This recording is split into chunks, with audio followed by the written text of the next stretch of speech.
The Australian Office of Financial Management, which manages Australia's government debt, has announced that ANZ will be barred from leading government bond sales until it shows real improvement in its risk management practices. The decision follows revelations that the bank misreported trading data to secure favourable deals and engage in strategically timed bond sales that reportedly cost the government approximately $26 million. ANZ is reportedly facing a hefty $240 million penalty from the Australian Securities and Investment Commission for its bond trading misconduct, as well as for failing to respond to hardship notices, charging fees to deceased accounts, and not honouring its introductory saving rate promotions. How does ANZ plan to regain customer trust again, especially since it has only been 6 years since the Banking Royal Commission in 2019, where similar misconduct was flagged surrounding insensitive handling of financial hardship cases and the charging of deceased customer accounts? This evening, we will hear directly from the woman behind the headlines and the bank itself. Please join me in welcoming Jenny Tang, the Chief Executive Officer of ANZ. So ANZ has established 16 initiatives in response to the Royal Commission's recommendations since 2019. These surround the treatment of retail clients, farmers, and Indigenous customers. The progress on these initiatives are actively monitored and the implementations are diligently followed. The bank acknowledges that the recent repeated failures are completely unacceptable. No customers in hardship should be charged fees they do not owe and definitely should not be ignored. We are working diligently to remediate the customers that have been affected, tighten our internal controls, reshape compliance culture, and hold the respective executives accountable. We understand that trust cannot be rebuilt overnight, but we are working to show that ANZ has learnt from its mistakes and are committed to doing better by the public and by its shareholders. What will be different about the bank's approach this time compared to similar promises made after the Royal Commission? Yeah, so the findings from 2019 stemmed more so from cultural and ethical failings across the industry. This has already prompted ANZ to reassess its cultural and governance standards, and these have been successfully maintained ever since.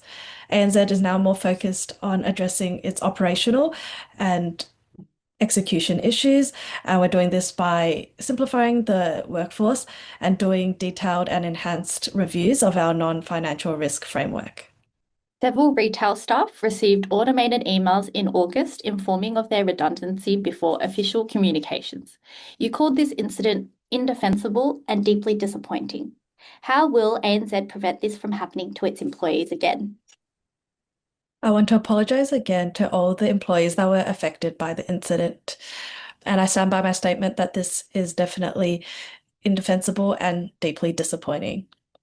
No ANZ employees should be getting such serious news through an unexpected automated email. We have reached out to all the impacted employees and extended any support or counselling that they would need. We are also working on evaluating and enhancing our processes to ensure that communications with both employees and external stakeholders are handled appropriately. Through our actions, we want to prove that this incident is not a reflection of ANZ's values and that we remain dedicated to treating our employees with dignity, accountability, and transparency. Why did ANZ notify leaders of such a firm stance on flexibility, stating that employees would face performance and remuneration consequences if they failed to meet the 50% office attendance requirements? ANZ understands the importance of flexibility to our employees, hence why we stayed with the hybrid model, which only requires employees to be in 50% of the time. We've found this approach still enables teamwork, fairness, and accountability.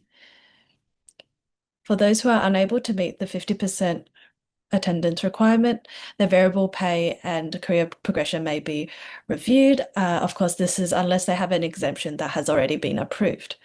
We are not doing this to punish our employees, but to ensure that we are supporting rapport building, collaboration, and efficiency, which are more easily done when in person. We're seeing across the industry, other financial institutions are enforcing similar, if not much more stringent requirements. This shows that there is a shift in the industry since the pandemic.